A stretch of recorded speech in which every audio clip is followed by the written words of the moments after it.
Welcome back to Celebrity Radio. It's Alex Belfield talking to some of the world's biggest stars and some of my favourite people, and a man I've admired for 30 years. Richard Digance, how are you? I'm very, very well. 30 years, so teenagers together, was it? Not quite. I mean, I remember you as a kid because back in the 80s, I mean, there you were on the telly, and I just couldn't believe how quick you were. And then today, in researching this interview, I went back on YouTube and sort of revisited those lyrics that you did back in the day that you're still doing today. You're still on tour, selling out these venues. You don't make life easy for yourself, do you? I've been around a long time, but I think probably with the exception of, I don't know, someone like Ken Dodd or something like that, I probably have the loyalist crowd there is in British showbiz. There's not a lot of them, I totally accept that, but they're such good to work with, and they love to hear, got any new songs? And then it's easy for me because they like the old ones, as you said, and then they're really chuffed if they hear a new one. So I can essentially do whatever I want. The bar is as high or as low, and I'm very lucky like that, and because I don't work with anybody else, I have, as long as I get from A to B, I can get there in any direction or route I choose. So no, I don't put myself through it. If I've got a song that isn't quite ready, I'll leave it. I have on many occasions said, look, I've got a new song, and for all of us who perform, the hardest thing is to do it for the first time. Right. A bit like Amdrams when you go out there, and you know, or getting up and doing a wedding speech or something. It's horrific.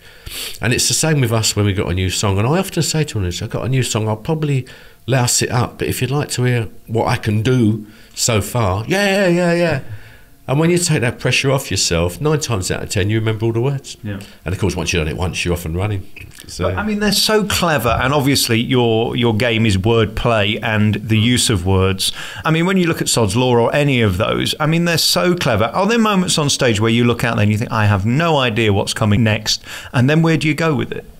I have a mild idea what's coming next, but as I just said, it's A to B with me in any route I choose. I think I was never going to be mega famous as a wordsmith. Perhaps if I'd gone a little bit, not bluer, but, you know, a bit more sort of club actor or whatever, I probably would have, probably would have got bigger crowds, but it's not what I set out to do. I mean, years and years ago when I left college, I'll be totally truthful, and this isn't really documented particularly, but I was at college in Glasgow, and I come from London, as you can hear, and in those days, I know all about Glasgow now, but in those days it was a bit of a rough house. And for someone coming from West Ham to say Glasgow was a rough house, it was a rough house. And the only place I could find solace, you know, and a bit of peace was I saw a poster for the College Folk Club. I didn't know what it was. I didn't know anything about the music because I was into the Rolling Stones and whatever it was. And I went in this College Folk Club, and it was really nice, little candles on the table. I sat there, listened to and the resident of the College Folk Club was this unknown bloke called Billy Connolly. And I looked at him, and all I remember about him was the blokes used to buy him pints of beer and the girls used to chat him up. And I thought, you know what? That's the only 2 reasons I've gone to college. Why don't I get a guitar? And from there on in, I had a good run of folk history, if you like, culminating by being with Steel Ice Band. And then I turned into the lucky vein I hit really was I was a simple act in as much as I had no drummer, I had no bass player, and so all the top names wanted me to support them because I took up no space on stage. Their roadies could clear off and get a drink, you know, and all that. So they loved me. They didn't care how good or bad I went down. I was just easy. And in the 70s, it was sort of late 70s, 75 onwards, I toured with, and these are national tours. I mean, I did Jethro Tull, Songs from the Wood and Heavy Horses tours. I did Supertramp, Breakfast from America, Elkie Brooks, I was worked with for 4.5 years, Joan Armour-Trading, David Essex. There was endless tours. And of course that taught me my trade of working in these theatres where we are tonight, because I'd only ever worked in little clubs. And all of a sudden, I was a bit of a cuckoo. I was nicking their other people's audiences and learning the art of impressing them, not being a great guitar player or a singer, just by, you know, contact. And it was probably the best apprenticeship I could ever have done. And so when I joined the likes of, let's say, Jim Davidson during the Falklands War and all that stuff, I had a really good grounding on what the other industry was away from where I learnt my trade as a guitar player, you see. So it was very easy to all make it all slot into place. It was accidental. I never even meant to go on telly, to be honest. I certainly didn't expect my own show or anything like this. I just wanted to play the guitar. Turns full circle, and here I am, still loving what I do and just playing the guitar, which is going back to where I started, you know, with John Martin songs and whatever, and some of the folkies will remember him. And I have turned a full circle, and I love what I do. Maybe I was in a bit of a wilderness for a few years where you drop out of telly and you only do what I call, please don't take this the wrong way, but B shows like Countdown. What I mean by that is they're not A shows like your own show. Right. That's not a derogatory sense of B. It means they're not an A. And I did hundreds of those countdowns, and I think I was losing the plot a little bit. I just thought, here we go again, up to Leeds, 5 shows in a day, different shirts, and you could just go through the motions, you know, and just do all them shows and then go home. And that is not me. I'd have to write a poem for every show. I'd have to come up with a story for every show.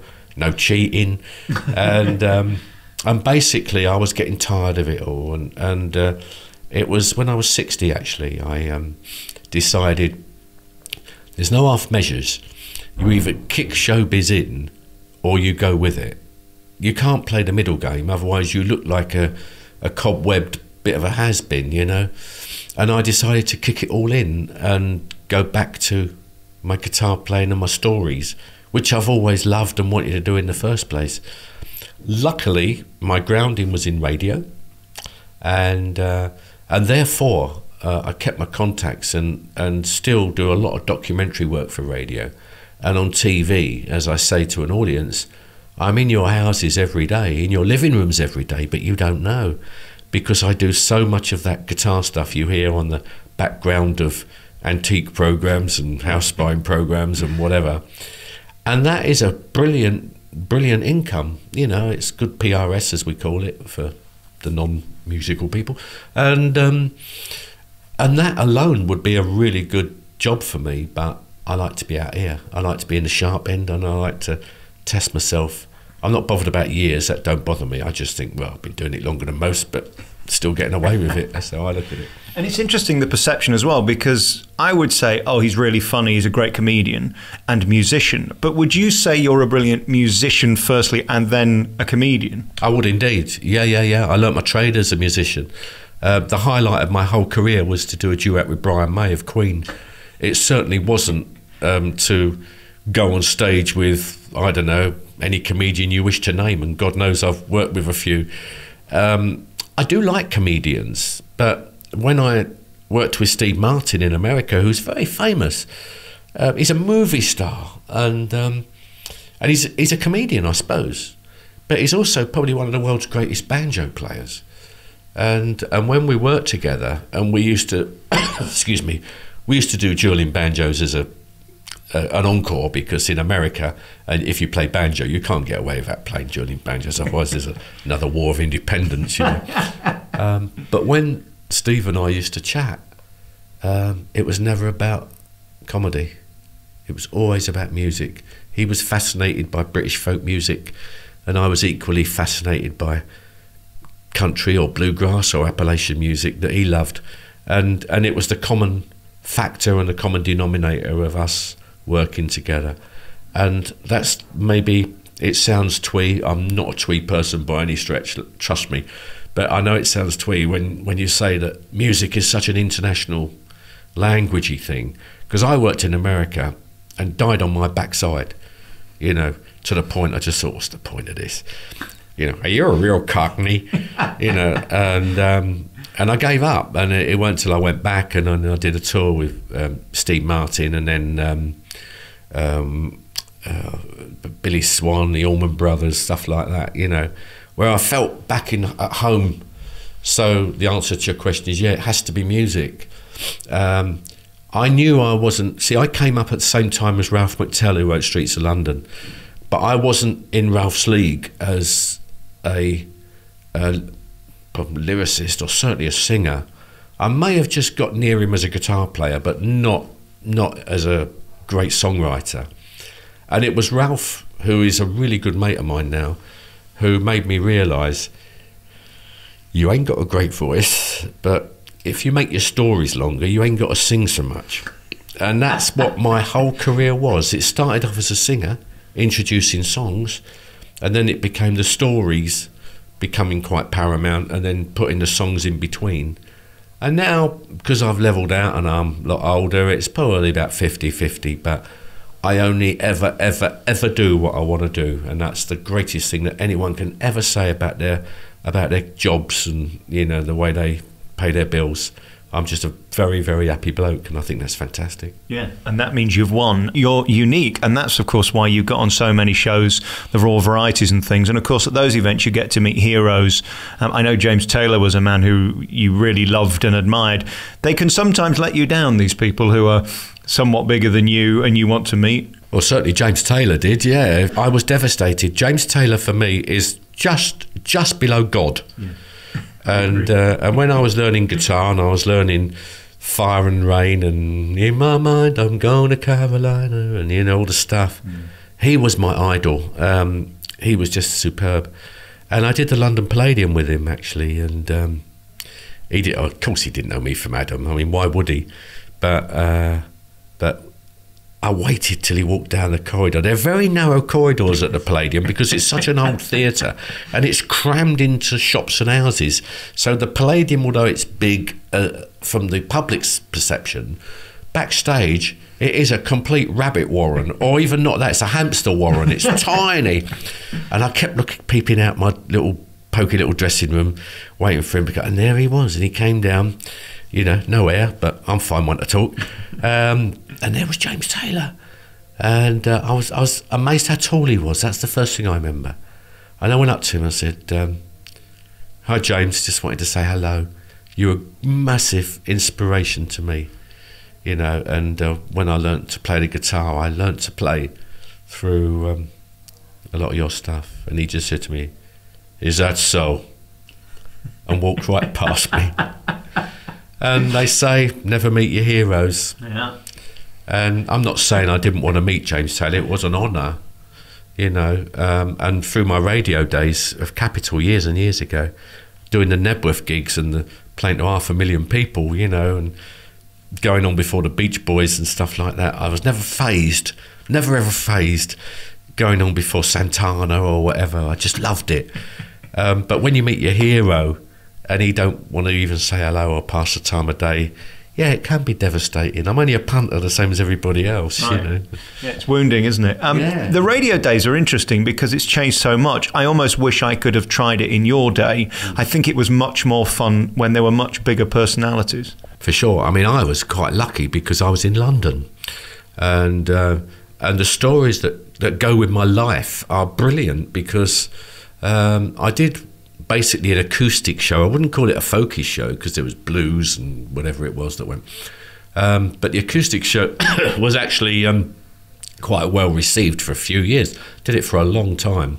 I only went for 6 weeks to Capitol when it opened with Kenny Everett and various other people, you know, Smithy and Michael Aspel and so on. We were the rear guard of that early Capitol Radio stint, and it was, you'd imagine how amazing it was. It was just absolutely fair. There were no rules like the BBC, you know, we could play what we wanted, do what we wanted, and it was absolutely fantastic.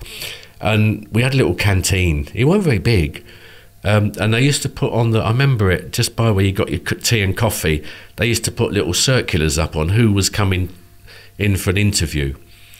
And I always got the ones that no one else was that bothered about, mainly because they didn't know them. Like, for example, Arlo Guthrie, who would be a massive, massive person to me, Woody Guthrie's son, Alice's Restaurant, all the legends of what I am, a folkie. And no one wanted to interview Arlo Guthrie. And so I did. And then I was sitting with Mike Smith, the late Mike Smith, sadly, and I was just glancing across as we were chatting, and it said Joni Mitchell. Now, if you want to put me in front of anyone, put me in front of her. Do what we're doing now, me and you. And she came in with her PR man, like they all do, you know, the big stars and so on. And the first thing that hit me was how tiny she was. And the second thing that hit me, you bear in mind she's Joni Mitchell, you know, the goddess of maybe folk music or whatever. She chain smoked through this interview. And I couldn't believe it. I couldn't believe it. And they give you the questions. Yeah, if you ask Joni these 6 questions, and why are you doing the Royal Festival Hall? Don't forget it's London, right. You know. And what do you think of being in England? And here's your 6 questions, Richard. If you'd like to ask them to Joni, she'll be delighted to answer them. The same as she did in 9 other radio stations before mine, and 17 others in the afternoon that followed. And I did it. I did it as she requested. And then I said at the end, Joni, before you go, I just want to ask you about your guitar tuning, because you drop your E string to D and then tune to A, so you basically got a G chord. And she said, pardon? I said, well, it's open tuned, it's G. And she said, well, yes. She said, I think it was Graham Nash that taught me that. She said, but yeah, that was... And I said, well, that's your trademark, open G tuning. And she said, no one has ever asked me that in an interview. And what I felt like saying was, well, yes, but if you give people a piece of paper with what questions to ask, they won't. But I was just such an adoring fan of Joni Mitchell's and Guthrie and James Taylor that I felt I had the right to just ask the questions I wanted to ask. And Joni Mitchell was very taken that she could actually drop her guard and talk about guitaring and Woodstock and stuff like that. And when it finished... she said to me, is there anywhere around here I can get a cup of coffee? And I remember her PR man saying, Joni, we've got another interview. She said, leave it. Is there anywhere, Richard, where we can get a cup of coffee? And we went up to the canteen, me and Joni Mitchell, and we talked about guitars and her whole connection with the folk scene, and, you know, because her real name's Roberta Anderson, and she was married to a folkie called someone or other Mitchell. Chuck Mitchell or something, but that's how she got her name, you see. And it was just a fascinating day in my life, and that was all through radio, and I wouldn't take that back a million. But I never did working man's clubs, I never did comedy clubs, I didn't do anything like that. I came through music and accidentally fell into television, I suppose. That's the story of where I am. And is it big? Not particularly, but compared to lots of people, yes, I suppose it is. Compared to the big boys, no. Do I care? Not in the slightest. Yeah. As I said a couple of paragraphs ago, I'm a very happy bloke, so I don't really care. And going back to those days with these amazing people who you spoke to, are there any tapes around of those, or have they all gone in the mists of time? Well, it wasn't so much the mist of time. It was the quality, because of course it was all reel to reel in those days. It's not all the sophisticated stuff that you young teenagers like you have got, and it didn't, unless it was the BBC. They had a yellow dust coat on their tapes, and that's why some of the BBC shows, some of them have stood the test of time. I've got some Hancock ones at home that are quite sacred, you know. But in terms of your bog standard Bass F or Ampex tapes, no, they weren't going to really stand the test of time. The sad thing for me is some of the shows I did, where I did a Jethro Tull acoustic show, which is amazing. They never played acoustic, you know, and to get the boys to do it. Elkie Brooks I got to do on piano, a bit like she would have started with whoever she started with, not Johnny Dankworth, but one of those. Dave Edmonds and Nick Lowe doing an acoustic gig, and Carleen Carter, who was related to Johnny Cash. All those people, and of course Brian May, and all those people I met through having a radio show, and we did it exactly how we wanted to do it. But unfortunately, you're right, it's not around anymore. my most sacred one, because I like blues guitar. Obviously one of the best blues guitarists was Rory Gallagher, and I did a great session with him, just like we're doing now. And if I could ever have that back, I would just listen to it in the bath every day, because it was just gentle. It was just a nice musician talking good, solid music conversation, and I loved it. But no, none of them are around anymore. Maybe if someone taped them off the radio, but they would only be on cassette. And these days, it's actually quite hard to get a cassette to copy over, you know, onto wherever you're going to put it, you know. So the answer is no. I certainly haven't got any of them. I've just got the memories. What about doing a daily show again on the radio, or just doing a weekly show? I mean, you've got such a great voice and such a great way with people. I mean, that's why you're so popular on stage. Have you time for that, or have you no interest? I have got the time and I have the interest, but no one contacts me. That's the truth. And before I ever agree, like when you got in touch with me and said, would you do an interview? I don't want to do 6 questions you're going to ask me. Thank you very much. I'm just a bloke, and I will answer any question as honestly as I possibly can. Sometimes you come a cropper doing that. Well, you do, you know. But the truth of the matter is, I mean, I had long-standing series on Radio 2 for many years before I went into telly. I was on Radio 2 for about 10 years with my own show. People don't really remember that. Well, the ones that do are probably dead. But yeah, I did a long stint on Radio 2. But would they ask me now? No. And there's a very simple reason, is I haven't got an agent. And so therefore, it would be a trial to get hold of me. Although you can do it, those who want to do it will do it, and that suits me down to the ground. But I haven't got someone touting for me. So every single gig, every single interview, like yourself, everything I do is because someone has contacted me. And I think that is a fantastic way to be. Even tonight, we'll only play to, I don't know, a couple of hundred or something in a big theatre. Do I care? No, I didn't build the theatre. It doesn't bother me. But the theatre came on and said, you know, you're not our biggest selling thing, but we love to see you, and, you know, we always have a cup of tea and so on. Radio, I know if someone gets in touch, they want to talk to me, rather than, you know, oh, it's Digance, he wants to plug his new album, you know, and all the other stuff. No, I don't. I've got nothing to plug. And so it's a strange one. This may sound a bit arrogant, but I'm a little surprised that the BBC, especially because I've got such a track record with them, has never been in touch and said, do you want to do a show?